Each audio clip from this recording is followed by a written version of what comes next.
Hey guys, I wasn't going to do a video on this because whatever, it's not my kind of content for my channel. I built this car as a favor to a local racer that I race with who doesn't have, I don't think he has any kit building experience. And at our track, I'm the go-to guy for setup. Trust me, that doesn't mean much, but I know just enough to keep my stuff going straight and help them unmess their cars. So anyway, this is like a public service announcement. This is an Sworkz S14 4C. I hate it. Parts that should be plastic or should be aluminum are plastic. Things that should have a bolt going through with a nut don't. It's just a bolt threaded into plastic. There's so many things that I could pick apart on this car, but I'm not going to bother getting into too much detail. There's some things are overly complicated. Oh, forget. Let's go. Okay, so the shock standoff. Instead of going with one long bolt from the back through the standoff with a nut, they've got a flathead screw into a beveled washer, into a standoff with a proprietary screw on the front. Comme on peut-tu? What the hell? A buttonhead screw with a washer all the way through and a nut. 1, 2, 3, 4 parts to hold a shock on, and the front bolt is proprietary. It's this weird beveled cap. It's ridiculous. It's made specifically to hold that on. The battery mounting system is chintzy. That does not, like, it's gonna move around. Oh man, like you'd have to add extra foam tape to kind of tighten things up a little bit.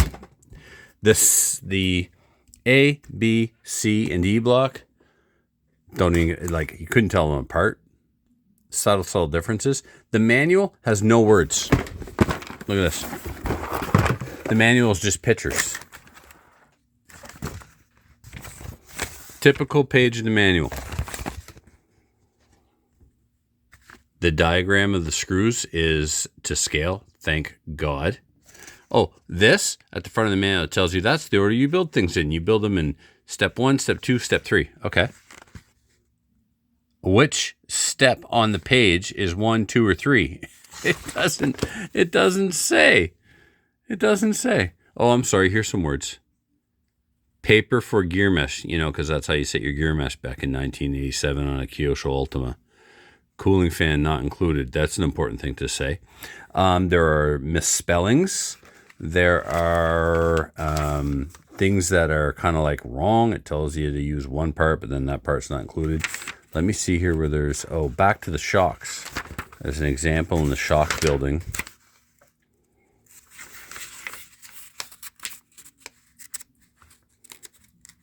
The servo mounting is actually not horrific. Here we go. Part number for the piston, 49-1, 49-2, 1.5 mil, 1.5 mil. In reality, it's 1.6 and 1.7. Which ones go in the front shock? Which ones go in the back shock? I know. But if you're a rookie builder, you don't know. You might not even bother to look that there's 1.6 for the front and 1.7 for the back. You could end up with like a 1.6 and a 1.7. There's no direction at all. Except here they say, pro tip, I love this. It's like it's Chinesium.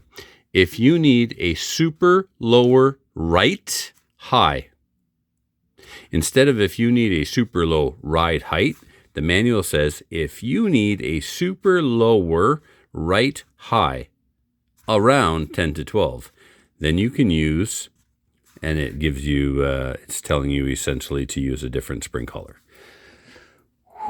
That's just some quick and dirty examples.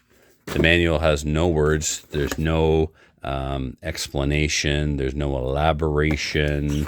The manual has some errors in it. The plastic that comes with the kit is very chintzy and cheap feeling. It's not a nice plastic at all. I do like the ball cups. There, I found something else positive to say. I like the ball cups.